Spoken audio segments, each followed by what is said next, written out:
নমস্কার, আমি ডক্টর অর্ঘ্য চট্টোপাধ্যায়। আজকে যে জিনিসটা নিয়ে আমরা কথা বলবো যে রিউমাটোলজি সাবজেক্টটা কি জিনিস নিয়ে ডিল করে।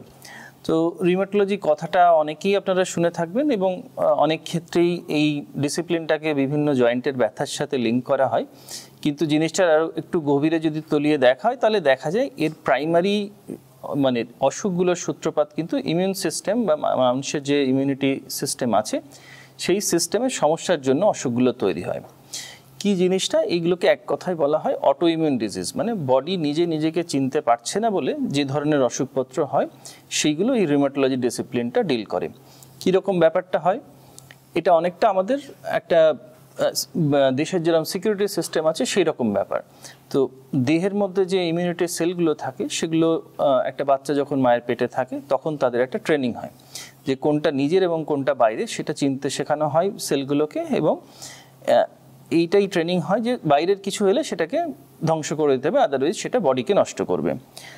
সো এই সমস্যার এই যে ট্রেনিংটা হচ্ছে, এটার পর যখন একটা বাচ্চার জন্ম হচ্ছে, এক্সটার্নাল বিভিন্ন জীবাণুতে এক্সপোজ হচ্ছে, তখন বডির ইমিউন সিস্টেম অ্যাক্টিভ হচ্ছে এবং সে বাইরের জিনিসগুলো যখনই বডিতে ঢুকছে একটা ইনফেকশন হচ্ছে সেগুলোকে প্রিভেন্ট করছে। কিন্তু এই অসুখগুলোতে যেটা হয়, এই ইমিউন সিস্টেমের সেলগুলো নিজের এবং পরের এই জিনিসটাকে ডিসক্রিমিনেট করতে পারে না। এই ডিসক্রিমিনেশনের অভাবের জন্য বডি নিজেই নিজেকে ড্যামেজ করতে থাকে এবং সেই জন্য অসুখগুলো কিন্তু জয়েন্ট লিমিটেড না, মানে শুধুমাত্র জয়েন্টে ব্যথা এই নিয়ে আসবে না। জয়েন্টে ব্যথাটা একটা লক্ষণ এবং এটা বডির প্র্যাকটিক্যালি যে কোনো পার্ট এফেক্ট করতে পারে, স্টার্টিং ফ্রম মানে ব্রেন থেকে শুরু করে চোখ, কিডনি, লাংস, হার্ট, লিভার সব কিছু এফেক্ট করতে পারে।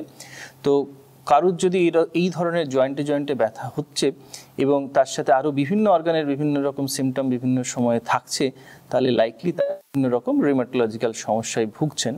এবং সেইগুলো মোস্ট ইম্পর্টেন্টলি যত আর্লি এগুলো ডায়াগনোসিস হবে তত তাদের আর্লি ট্রিটমেন্ট ইনিশিয়েট করা যাবে, এবং যত ট্রিটমেন্ট আর্লি ইনিশিয়েট করা যাবে তত তাদের ড্যামেজ পার্টটা কম হবে।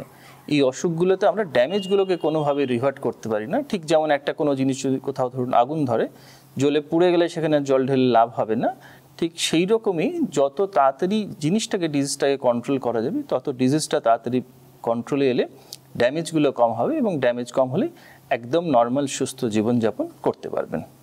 এটুকু বলে ধন্যবাদ।